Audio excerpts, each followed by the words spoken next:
Well, first of all, I did meet my wife through the New York Society for General Semantics, but her name is not Ann, it's Arlen.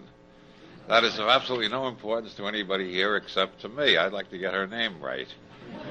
The only other person I know named Arlen is Arlen Specter, who was the man who invented the magic bullet theory, explained the Kennedy assassination by the bullet turning three. Okay, now you can all hear me, right? Yeah, okay.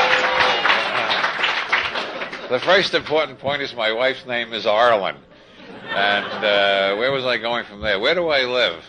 That's a very interesting question. Where do I live? According to the post office, I live in Santa Cruz, California. That's Spanish for Holy Cross. If Jesus had lived later, it would be Holy Lethal Injection, I assume. But that's what the post office claims I live there. Everybody around that area claims I live in Capitola. Well, virtually everybody. As a matter of fact, if I walk a half block from my house, I'm definitely in Capitola because there's a shopping center there, and all the stores in the shopping center advertise as being in Capitola. So how come I'm in Santa Cruz? Because the post office put me there. A couple of years ago, the post office sent out the ballot saying, we're thinking of rezoning. How many of you would rather be counted as part of Capitola? And it seems almost everybody voted they wanted to be part of Capitola. And apparently the post office decided that was too much work because they sent out a notice saying, apparently our questionnaire wasn't worded properly. 80% of the people would rather be in Capitola, but we don't think they understood the question, so we'll send you another questionnaire later. And that was about 3 years ago. We haven't got another questionnaire. I think the post office doesn't want to go to the trouble of changing all their forms. But whether I live in Santa Cruz or Capitola became even more confusing when something was stolen out of our car. And since the post office says we're in Santa Cruz, we call the Santa Cruz police. And when they got our address, they said, "You're not in Santa Cruz, you're in Capitola." So we called the Capitola police, and we gave them when we gave them the address, they said, "You're not in Capitola, you're in Live Oak. Call the sheriff." So we called the sheriff, and he said, "Yeah, you're in Live Oak." So now I know I live in Live Oak according to the sheriff, in Santa Cruz according to the post office, and in Capitola according to the Santa Cruz police. And this is not a trivial matter. It's actually quadrivial.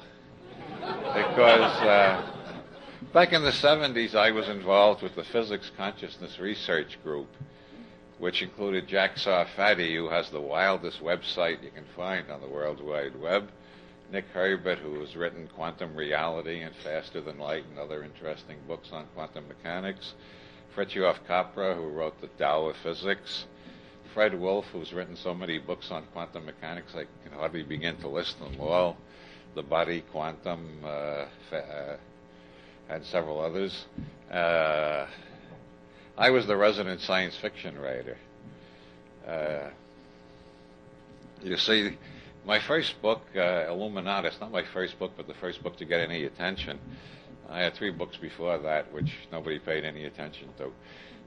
Now they're all back in print again, but that's another story. The first book that got a lot of attention was published by Dell, and it was such a strange book. Even I admitted it was strange. It was something utterly unique. I was very proud when Timothy Leary compared it to Ulysses, because that was actually what I had in mind, was something equally revolutionary in a different way. And Dell didn't know how to package it and promote it, so they called it science fiction. So nobody bought it but science fiction fans. It took about 10 years before other people began to discover the book. Meanwhile, because the first one was called science fiction, all my books landed in the science fiction section, including my nonfiction, which made me wonder, am I writing science fiction when I think I'm writing science fact? Well, it's a matter of how you define what's a fact and what's fiction. Then after a while, when more and more of my books didn't seem to belong in science fiction, I wrote a detective story, I wrote 3 historical novels, and I wrote a lot of books on psychology and semantics. So I suddenly found myself in the New Age section, God knows why. And there I was next to von Daniken, just because my name begins with a W. And I suffered from that indignity for years. And I just heard recently that Barnes & Noble has moved me from New Age to philosophy. So I'm now next to Wittgenstein, which is where I'd much rather be than next to von Daniken.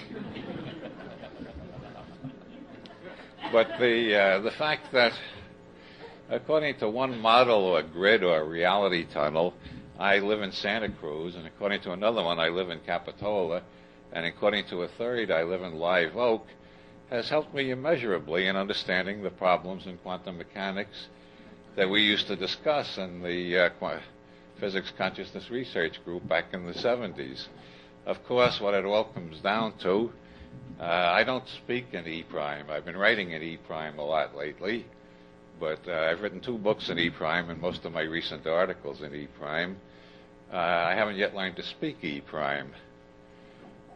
So if you hear an is now and then, none of us are perfect. Yeah, there was another lapse. There was an R in there. The map is not the territory. The quantum physics, you set up one experimental apparatus, build up a mathematical theory to fit the results you get, and you have proven that light travels in waves. You set up another experimental apparatus, another theoretical system to account for what you get, and you prove that light travels in particles. So back in the 20s, there was a big argument. Well, actually, it goes back to the previous century, but it heated up in the 1920s. Does light travel as waves or as particles? Is light waves or is it particles?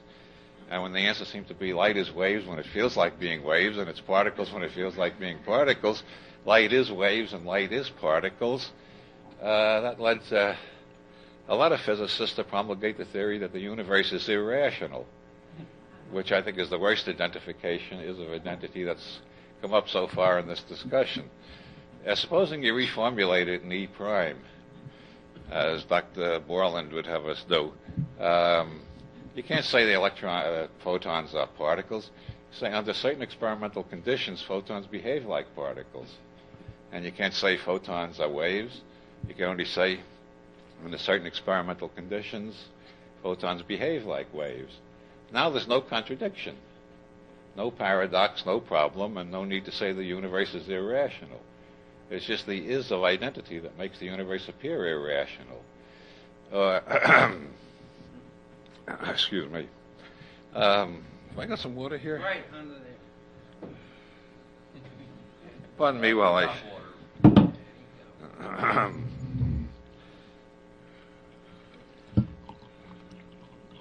I think the importance of E prime came home to me very strongly when people started shooting up abortion clinics. Well, usually they were actually women's centers who did all sorts of women's medicine besides abortion, but they did do abortions too, so they got to be called abortion clinics. And people would go in and shoot people, set off bombs and whatnot. And this was all over the philosophical disagreement. Is the fetus a human being or is it not? Which is like, do I live in Live Oak or do I live in Capitola or do I live in Santa Cruz? In E prime, you can't even ask the question. In E prime, the closest you can come is under your present philosophical and scientific understanding, do you classify the fetus as human? Or under your present philosophical and scientific understanding, do you classify the fetus as not human? Or the answers to those questions are, under my present philosophical and scientific thinking, I classify the fetus as human. And under my present scientific and philosophical thinking, I do not classify the fetus as human. If people were to learn to talk in E prime, they'd be much less passionate, it seems to me, and they'd be much less likely to shoot guns at one another. There are many other examples. I'd like to move on to allness. I'm just doing a rough rundown on how Korzybski continues to influence me. All the events in the going on in the world, I tend to see through a Korzybskian grid. He made a bigger impression on me than just about any writer I've ever read.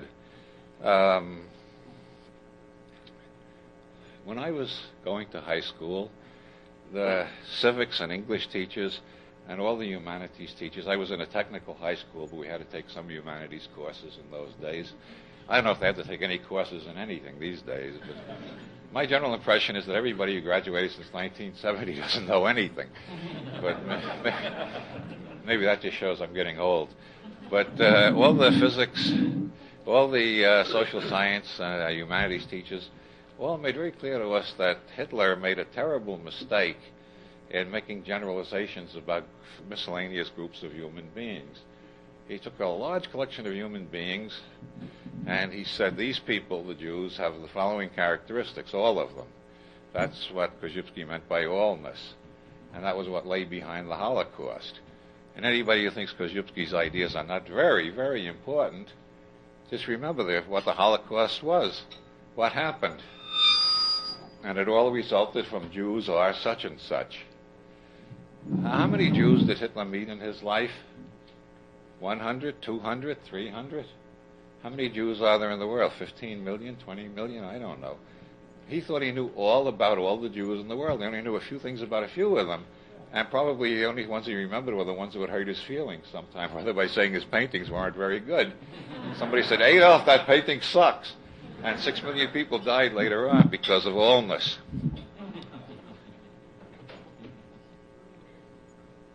I don't want to be too controversial.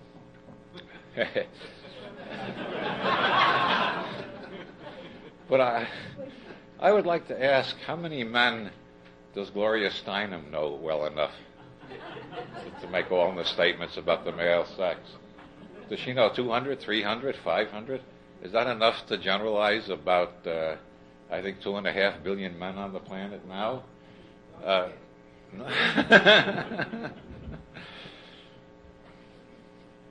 The paradoxes of quantum physics, to return to them, all result from confusing the map with the territory. We make maps and we find out for different parts of quantum physics we need different maps. We find the maps don't exactly fit together into one picture, so we learn we need different maps for different purposes, which shouldn't be a surprise. You don't look at a weather map to find out political divisions. You don't look at a political map to find out weather divisions, and so on. But confusing the map with the territory, you begin to get the impression the world is rather irrational. We don't realize we put the lines there. There's still a lot of confusion about this, even among professional physicists, many of whom I have gotten to know intimately. When you get 3 physicists arguing about the Copenhagen interpretation, it's like 3 socialists arguing about what's real socialism. It's enough to melt the polar ice caps.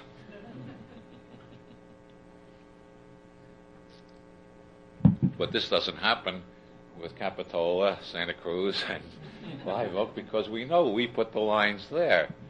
But generally we forget we put the lines there and we think the lines exist outside of us. We think our belief system is an exact reflection of an objective and unchanging world, which is the hallucination that Korzybski tried to cure. I try to popularize this in my own way by the 2 mantras. Don't believe totally in anybody's BS belief system. And the second commandment is like unto the first. Don't believe totally in your own BS. Because after all, when you begin to believe in your own BS, you enter the state that I call self-hypnotic ideational trance. And pretty soon you got a head full of self-hypnotic ideational trance, or SHIT. You don't want to go around with a head like that.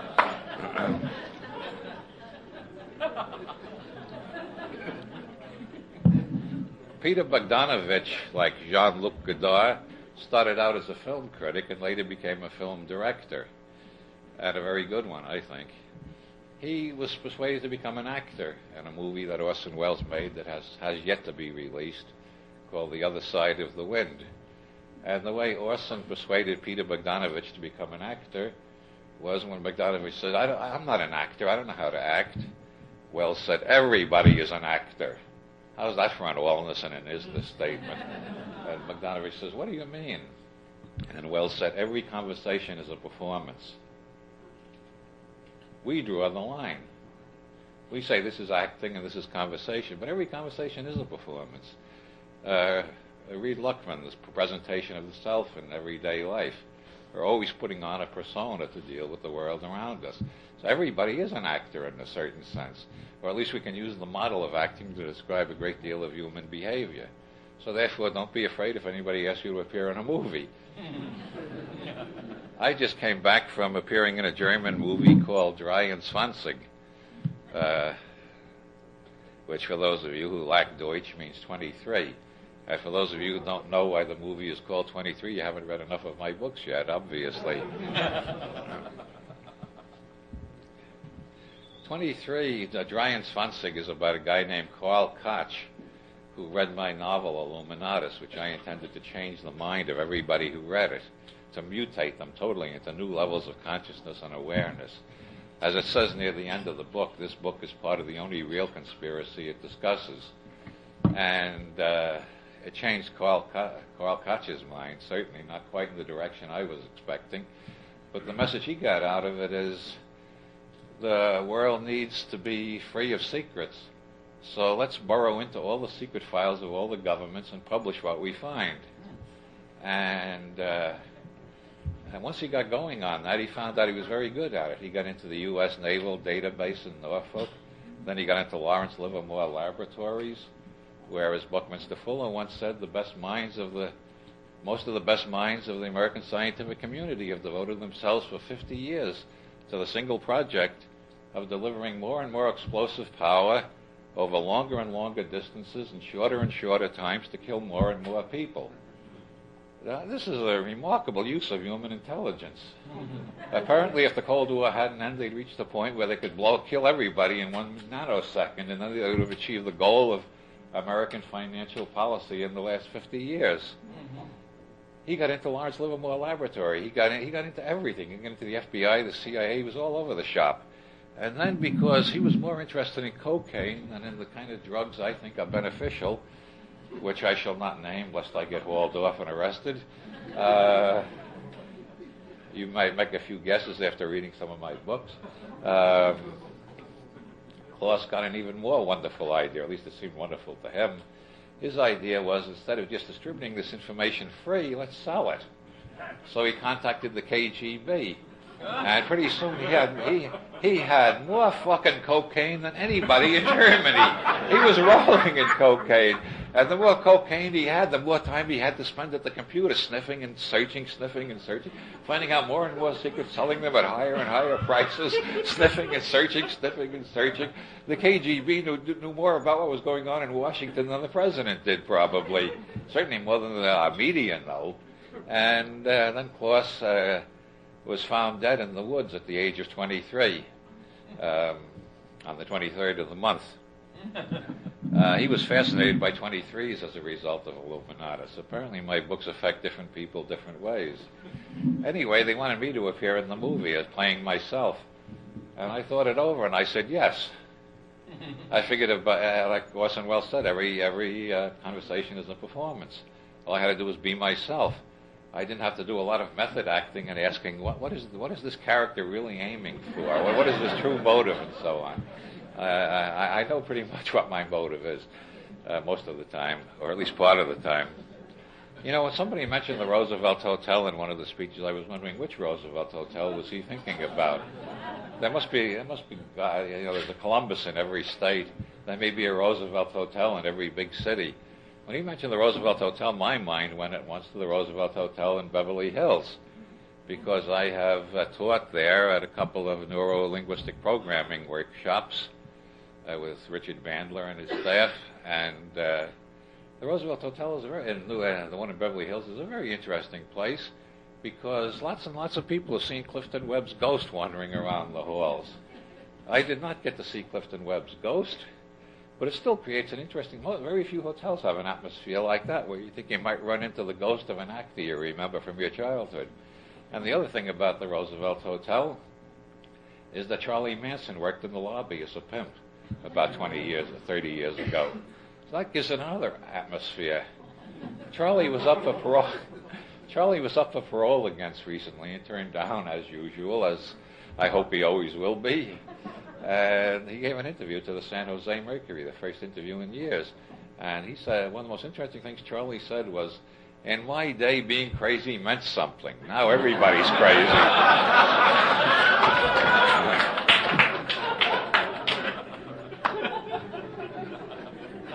So you see, when you say a simple thing like Roosevelt Hotel, you don't know what it's activating in the person listening to you. It also activates memories that the Roosevelt Hotel double billed. They made the Institute of Neuro-Linguistic Programming and me both pay for the same room. But, well, anyway, that's enough of the Roosevelt Hotel. Neuro-Linguistic Programming, which I have been very involved in for 3 years now. I read a few books on it before. And then one day I was called up by the Institute, and they wanted me to teach at one of their seminars. And I said, I read a few books about it, but I don't know enough about it to teach. And Brahm, who does most of the recruiting, said, Dr. Bandler says, you're an expert on neuro-linguistic programming. It's in all of your books.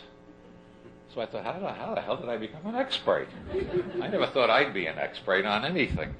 I can't even find my dick with both hands if the light's out. How can I be an expert on anything? When I met Dr. Bandler, he explained, I use NLP in all of my books. When I began to understand it a little better, I could see Faulkner uses NLP in all of his books, too. But the fascinating thing about NLP, well, first place, every book on NLP that Bandler has written that I've read, somewhere near the beginning there's a chapter called The Map is Not the Territory, or if it doesn't appear as a chapter head, it appears in a box in the middle of a chapter, The Map is Not the Territory. And that gives you an idea where the origins of NLP began. It's partly Korzybski and partly Milton Erickson's hypnotic work, but Bandler has carried it into entirely new dimensions.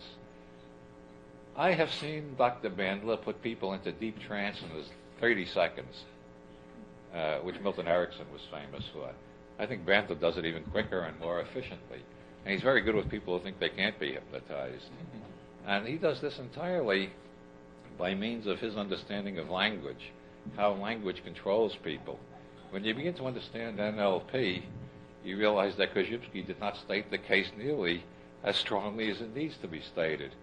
Korzybski said those who control symbols control us. You might just as well say those who control symbols have the whole world hypnotized. You better become a controller of symbols yourself, or you're going to remain in a trance, a self-hypnotic ideational trance that somebody else laid on you, some guru, a perfect master, or enlightened being, or teacher, or guru, or whatever. A perfect master, we got a lot of them around California where I live. A perfect master is only ideal if you want to be a perfect slave.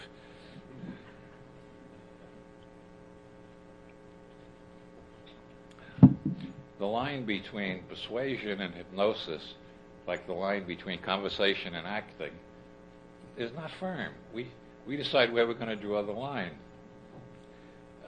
For instance, the Pentagon sent a couple of officers to be trained in NLP, and they were the ones who went to Congress every year to explain why we needed to appropriate more money for this worthwhile project America devoted so much of its time to from 1945 to 1989, the project of delivering more and more explosive power over longer and longer distances and shorter times to blow up more and more fucking people. And they were trained in NLP so they could manipulate the Congress better. The question is, were they being more persuasive or were they hypnotizing Congress? It depends on how you draw the line. A couple of congressmen found out about this and went and got trained in NLP themselves. One of them was Al Gore. I saw him at the World Future Society in '89. He was the head of the Senate Committee on the Future then, and he said, I promise not to run for president again until I'm older. I thought, gee, that's a safe statement. He'll be older one day from now. But he had a great debate on television with that guy whose name I can have trouble remembering. When I grew up in Brooklyn, it meant pussy, female genitalia. Quayle, yeah. Yeah, Quayle was running with a guy named Bush. And Bush and Quayle, I couldn't read I couldn't see any of their commercials without giggling because it brought back my whole adolescence in Brooklyn. Bush and quail. That's all we ever talked about in high school was bush and quail, bush and quail. Now we got bush and quail running for the top offices in the land. I felt like I was living in a surrealist painting. And if you kept the tape of that debate, run it over, and watch what Gore does to Quayle is continually attacking Gore and the Democratic Party in general for having socialist leftward tendencies, et cetera, and being dishonest and crooked and corrupt and whatnot. And Gore just comes ahead with various points that are entirely off that subject onto things that have to be done. And he always ends with, and what do you plan to do about these problems, Dan? So Dan Quayle is in the position he can't go back to his attack. He's got to answer a question. What are you going to do about this? He's got to start thinking, which is something he's not very good at, which is why Gore won that debate hands down. That's just a little simple application of NLP. Another interesting thing about the use of identity I wanted to discuss tonight. I've written, as I said, my last 3 books were written, the last 3 were written in E prime, which I find a very helpful discipline. Once in Mexico, I tried an exercise suggested by Aleister Crowley, the infamous Satanist, black magician, monster, sadist, etc., a man I admire tremendously because I don't think he was any of those things. I think that was all created by his enemies. But be that as it may, this exercise consists of banning the word I from your speech for 1 week. He doesn't want you to ban it forever like some of the more ardent proponents of E prime want you to ban is forever. But he wanted you to ban it for a week. So I tried going without using the word I for a week. And Crowley suggested if you slip and say I, you should carry a razor around with you. And every time you slip, cut your arm slightly to give yourself negative reinforcements so you don't slip and say I again. I'm not quite as crazy as Aleister Crowley, but then very few people could qualify for that. So instead of cutting myself with a razor, I bit my thumb. And about the 3rd day, I had a very sore thumb, and I was beginning to enter a state of consciousness in which I seemed like a monstrous, an obsessive-compulsive disorder. I thought I should go to the OCD people and say, I got this obsessive-compulsive disorder. I relate everything to myself. I see everything through one narrow perspective. How can I be cured of this terrible thing? By the end of the week, I was in a semi-Buddhist state, and I was beginning to wonder what the hell is wrong with the Western world, that everybody is so hung up on their ego. It's a very interesting exercise. But getting back, I'm just pointing out Korzybski did not discover all the traps in language. You can find traps in language. The more you look, the more you find. Getting back to the use of identity, the book I'm working on now is called, I keep wanting to say Unsafe at Any Speed. Isn't that odd? That's a book by Ralph Nader. No, my book is called Everything is Under Control. It's a sort of it's in a form of an encyclopedia of conspiracy theories and heresies against consensus reality. I discovered you can't write. Excuse me.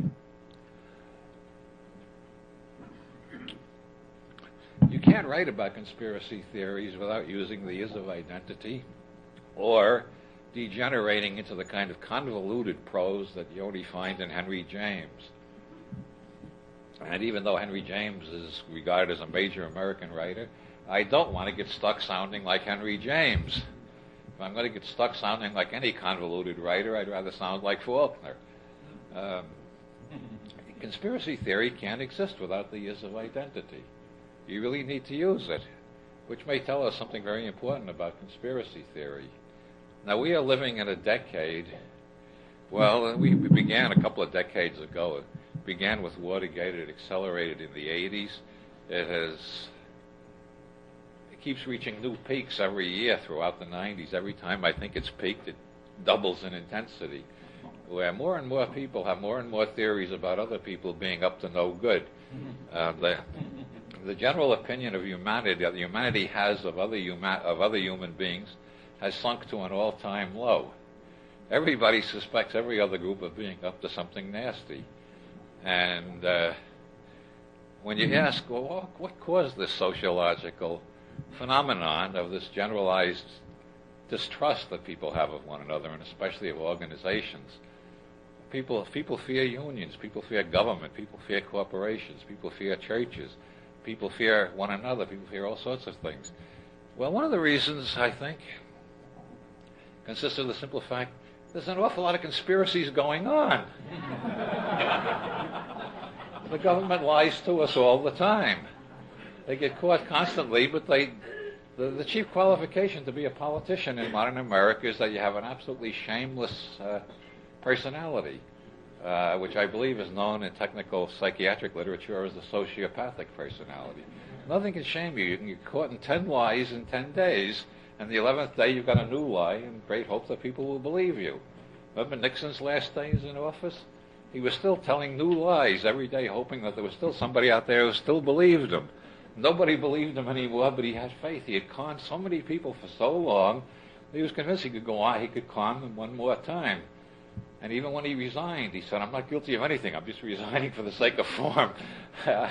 He was resigning so they couldn't impeach him, but or it sure looks that way from my perspective. And we had the Iran-Contra in Italy, and this is not unconnected.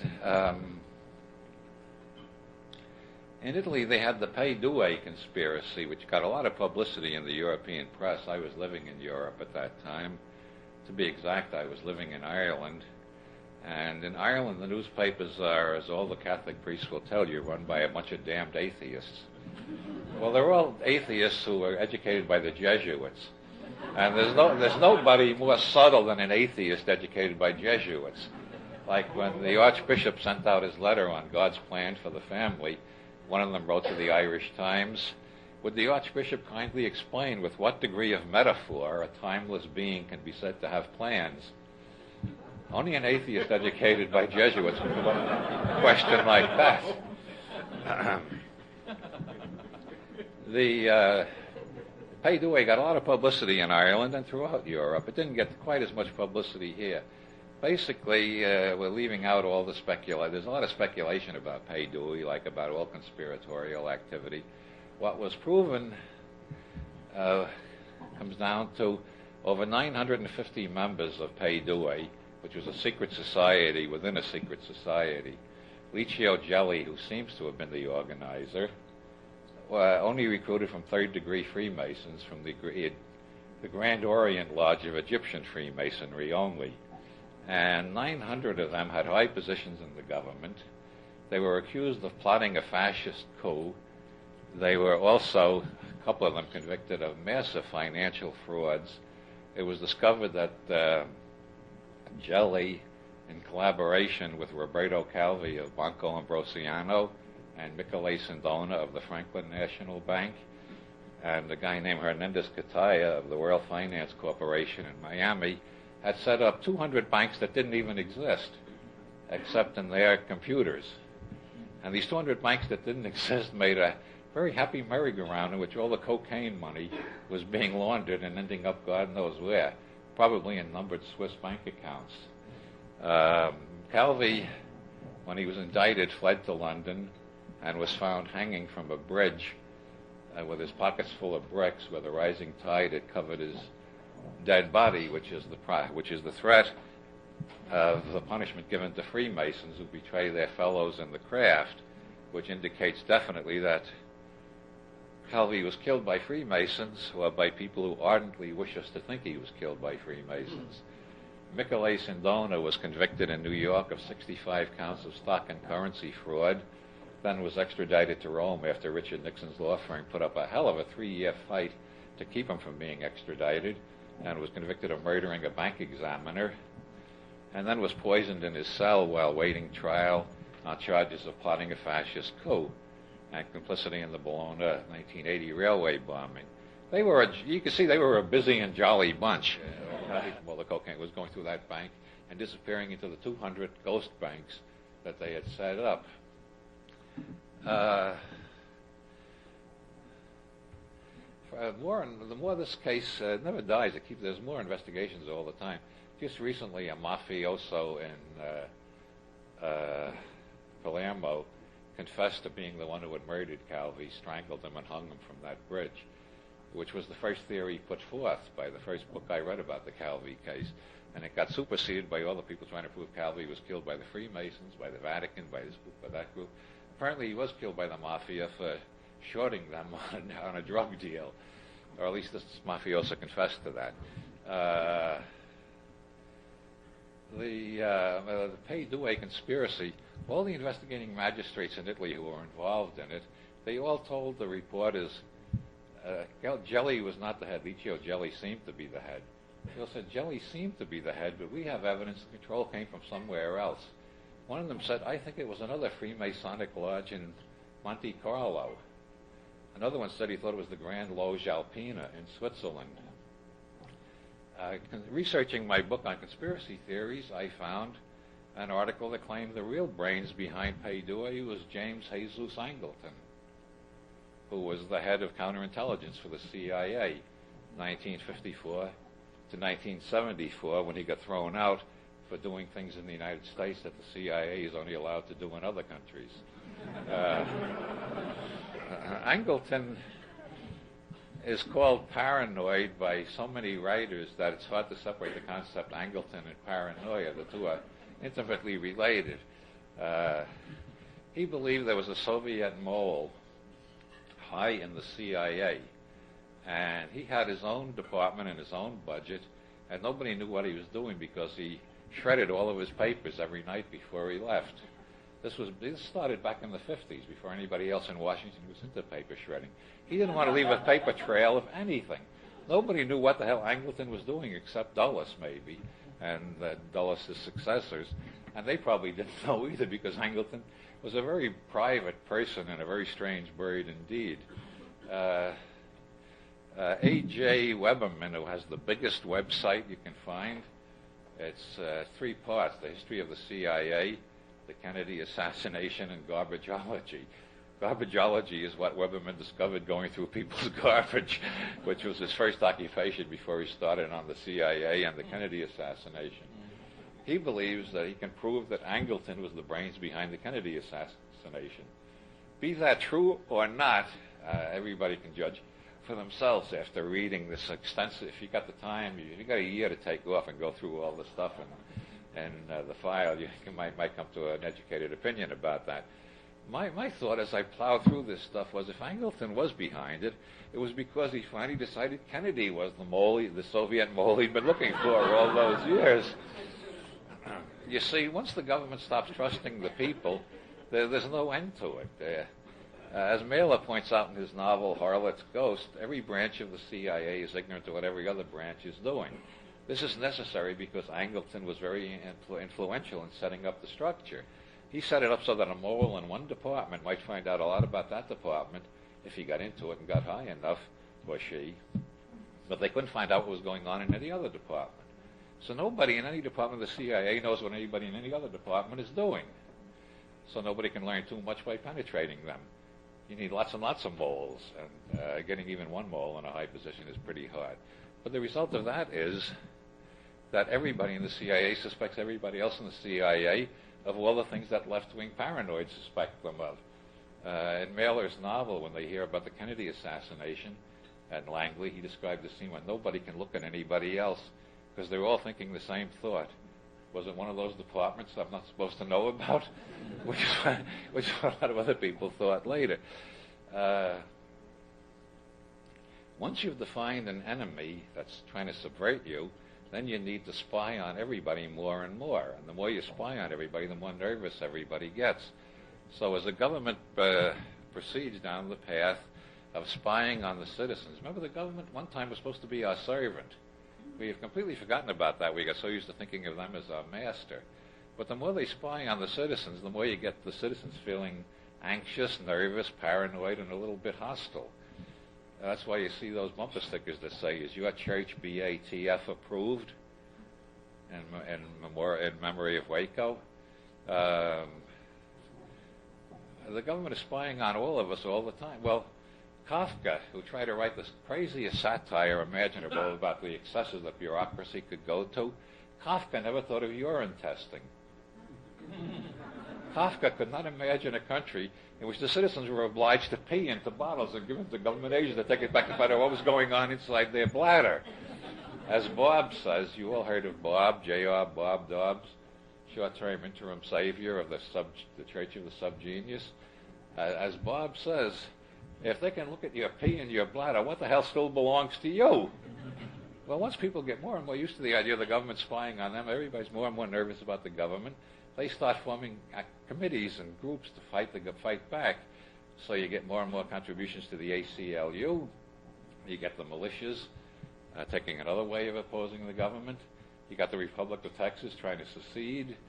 You got FIJA, the Fully Informed Jury Association, which is trying to make sure that every citizen learns eventually that ever since Magna Carta, it has been repeatedly upheld that juries have the right to judge the law as well as the facts. If a judge tells you that even if you don't approve of the law, if you think this guy did it, you got to find him guilty, the judge is lying, he's distorting the law. The actual law upheld by the United States Supreme Court in many decisions upheld in England ever since Magna Carta, you have the right, if you think the law is unjust, you have the right not to uphold that law. And they lie to you if they tell you anything else. So FIJA is trying to undo this thing by their own. This means that the government, as it looks around, it sees hostility everywhere. There's the ACLU, there's FIJA, there's the militias, there's all sorts of right-wing and left-wing cranks.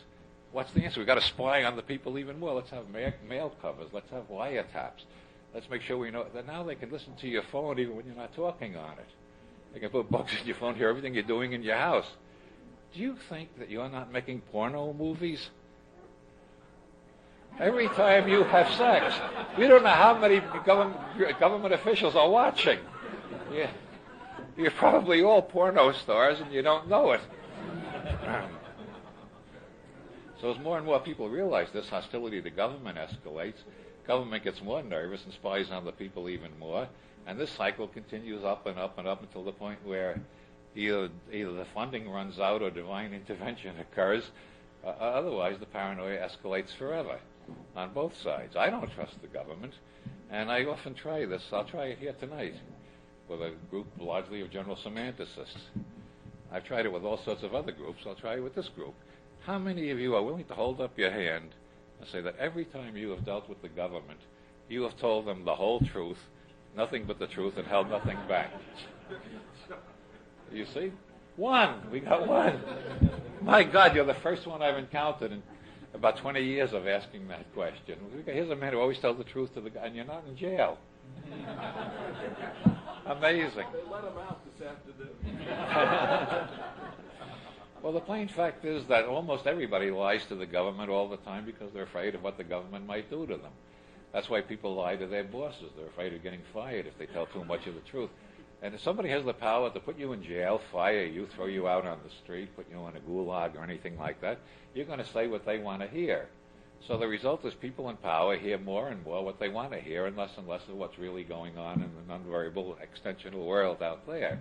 So more and more the delusions get more and more deeply set because nobody ever contradicts them. If anybody does contradict them, they get accused of being intellectual wiseacres and fired. If you belonged to the FBI when J. Edgar Hoover was still alive, you had to see an almost infinite number of godless communists all over this country. If you couldn't see that many godless communists, if you only saw about 5,000 of them, say, you couldn't stay in the FBI because they knew there were millions of godless communists all over the country plotting all sorts of mischief. So you either had to learn to become a talented liar or convince yourself that what the boss believed is the truth and put yourself into self-hypnotic ideational trance and have a head full of shit so you were thinking just like J. Edgar Hoover. And so more and more the ruling class has a burden of omniscience. Nobody else is allowed to tell them anything of what they see, hear, smell, taste, or otherwise sense of the existential continuum. And they have to, by telepathy or some other method, try to find out what's really going on, while everybody around them has good motives to lie to them. Meanwhile, everybody not in the ruling class has a burden of nescience, which means that anything they see, hear, smell, taste, or otherwise find out, they can't dare talk about if it contradicts official policy. So more and more we drift to the condition of rigidicus bureaucratus, or a maximum snafu. in which nobody knows what the hell is going on, or if they do, they're careful not to talk about it.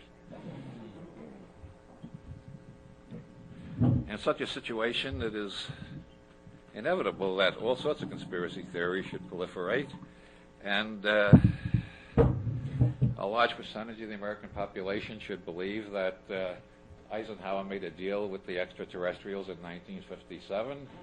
You can give us your technology, and you can have all the cow slips you want. And this is no more fantastic than the situation we're actually in which everybody's lying to the government, and the government is too dumb to know it.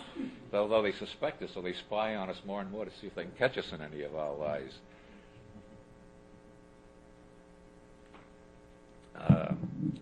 So conspiracy theories will always continue to proliferate until the funding runs out and they can't spy on us anymore, or until power gets desovereignized, as Bucky Fuller used to say, into the internet, and we don't have governments anymore.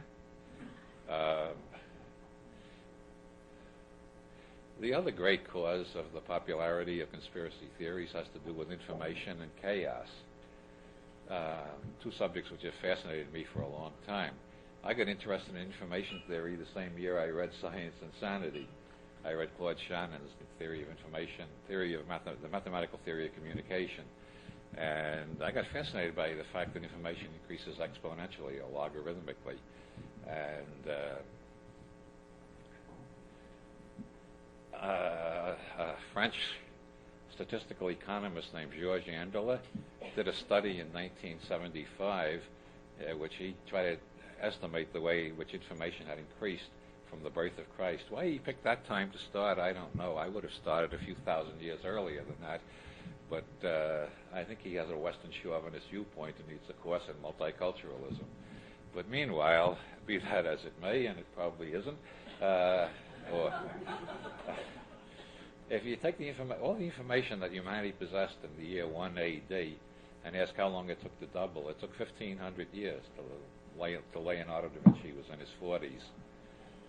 The next doubling took 250 years and happened by 1750. The next doubling took 150 years and happened by 1900 when the first papers on quantum mechanics appeared. A few years later, the Wright brothers got off the ground. The next doubling took only 50 years, and by 1950, we had double the information we had in 1900, which means that my parents, and the parents of all of you around my age, were the first generation in human history to live through a doubling of knowledge. All the other doublings, nobody lived long enough to experience them. Now information is doubling faster and faster. Jacques Vallée calculated a few years ago it's doubling every 18 months. Meanwhile, Theodore Gordon, an expert on fractal mathematics, the mathematics of chaotic systems, has published a theorem, a paper, showing that as information flow increases, fractal unpredictability increases too. So as information flow increases, the world becomes more and more unpredictable. People without any training in or willingness to try to absorb the mathematical and scientific viewpoints can't see what's going on. They can't see how the information flow is changing everything because it's creating more and more unpredictability.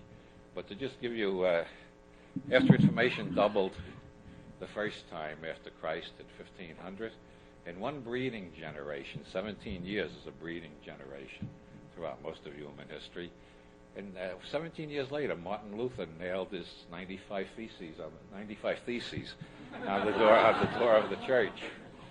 17 years, that was the first successful Protestant revolution. 17 years later, Henry VIII started the second successful Protestant revolution. For the next 200 years, Europe was torn apart by religious wars until Jonathan Swift was moved to say, we have enough Christianity to hate one another. When will we have enough Christianity to love one another? An interesting question. After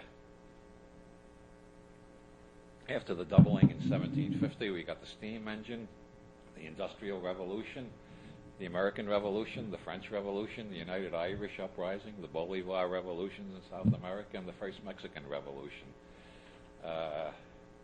In the last 10 years, go back to 1987, in imagination, to see how unpredictable the world is becoming. Nelson Mandela was in jail. It looked to most observers like the white minority in South Africa would never relinquish power. there would be bloodshed and bloodshed and bloodshed until they were practically wiped out because the blacks were not going to accept a subordinate position anymore.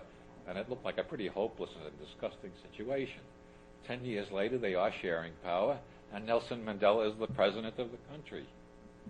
In 1987, it looked like the Reagan-Bush policies were going to lead to nuclear war, and there was no way out. 10 years later, the Soviet Union has dissolved, and our government is on a desperate hunt to find new enemies to justify spending more and more money on the major research project of delivering more and more explosive power over longer and longer distances in shorter times to kill more and more people. There's no Soviet Union. The enemy is gone. In 1987, the Israelis were still saying we will not negotiate with terrorists. Now, nobody, you know what terrorist means? It's a media word to keep you from thinking. Terrorists are poor people who are fighting. Rich people don't fight. They hire armies. They hire governments to get armies to fight for them. Poor people have to go out and do their own fighting, so they're called terrorists. When a government says we don't negotiate with terrorists, they're saying we don't negotiate with poor people. Well, what finally happened was the Israelis decided they had to negotiate with Yasser Arafat, and now there's a Palestinian state. When that happened, I said, by God, next Tuesday after lunch, the British government will be negotiating with the IRA. Well, it didn't happen next Tuesday after lunch, but it's happening right now. They are negotiating. And for years and years, the British were saying, we won't negotiate with terrorists, meaning we won't negotiate with poor people. But they have to. Otherwise, the violence will never end. 10 years ago, only scientists and universities were online, and the World Wide Web was just dawning. Now it's spreading fast. The rate at which it's growing changes every time I read an article about the rate at which it's growing. It was doubling every 8 months a year or so ago. Recently I read it's doubling every 4 months, and it's spreading over the whole world. All this happened in 10 years. And these are only a few of the aspects of the tremendous changes we're going through. People have been living in space in the Mir colony for a long time. Shannon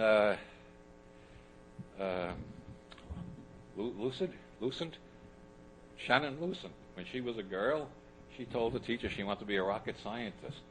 He said, there never will be a profession of rocket scientist, and if there is, they won't allow women in. She has lived in space for 180 days on the Mir colony.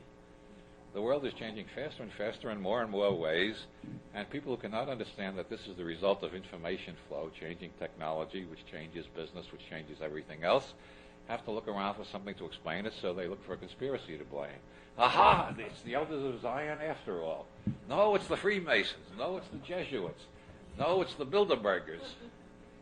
That's because they haven't learned to think in terms of mathematics and information flow and chaotic systems. And I think I'll open it up for question, just leaving you with my latest Zen koan. Keep the lasagna flying over Roswell. Keep the lasagna flying over Roswell and the ravioli over Area 51. Okay, we will now have a short question period.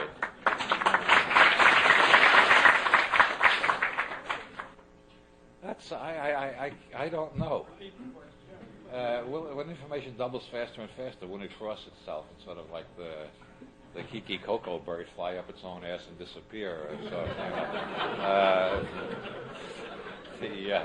the scientific or pseudo-scientific or attempted scientific formulation of that is by Terence McKenna, who has figured out that this doubling of information faster and faster has the form of a Mandelbrot fractal, and that means that in 2012 information will be doubling every day at the beginning of the year, then every hour or by summertime, and then every minute, and by December 23rd, 2012, information will be doubling every nanosecond.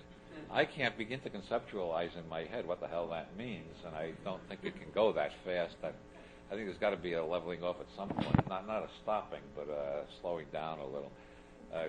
But then again, maybe I'm wrong. Maybe he's right. He refers to this point where information is doubling every nanosecond as the end of history, the encounter with a transcendental object. And I wish the hell he'd tell me what he means by that. But I think we do need apocalyptical language to discuss what. Yeah, information is taking us to places we can't imagine. That's for sure. Let me Well, the answer is no. I don't think so. Let me enlarge on my answer slightly. In 1842, Dr. Morton discovered that you could use ether in surgery. Before then, most people died of surgery. Surgery was a last-ditch attempt to save their lives, and they generally died of the shock and the pain. Since Dr. Morton, the world has gone through a quantum leap that hardly anybody realized. We can't imagine what it was like before surgery with ether.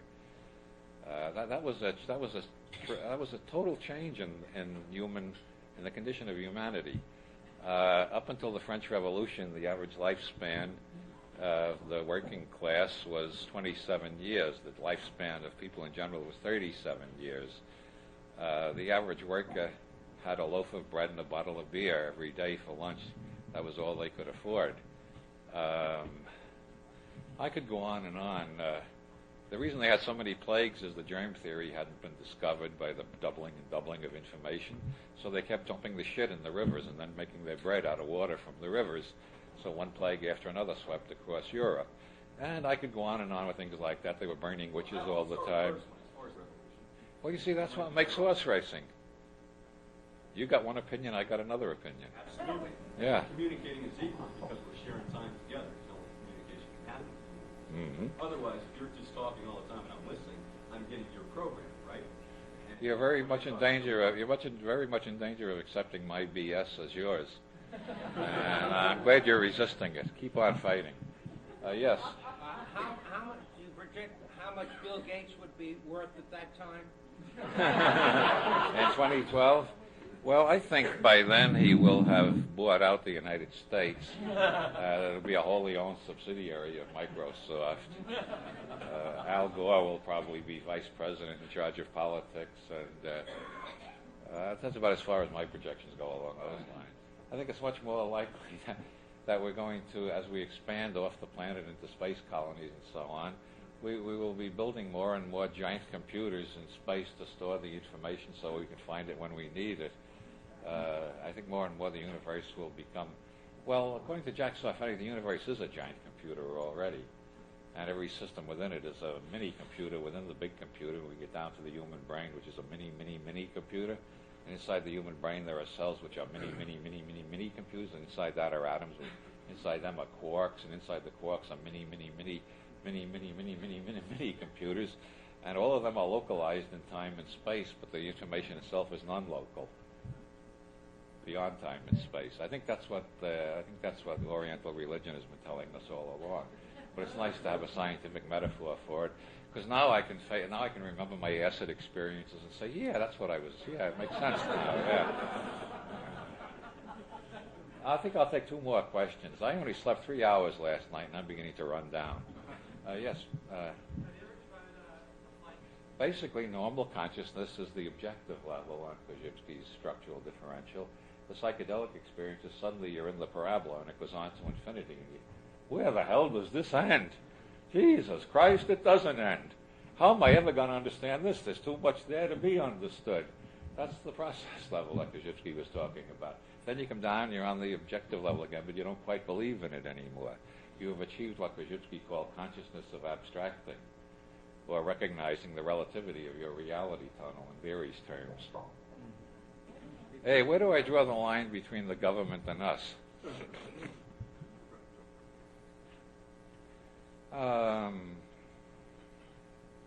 Well, I suppose, like I said, we draw the lines at arbitrary points, like the difference between acting and conversation. I draw the line where Benjamin Tucker drew it. Anybody who tries to coerce, control, or govern somebody else is acting as a governor. Anybody who lets people do whatever the hell they damn please and leaves them alone is not acting like a governor.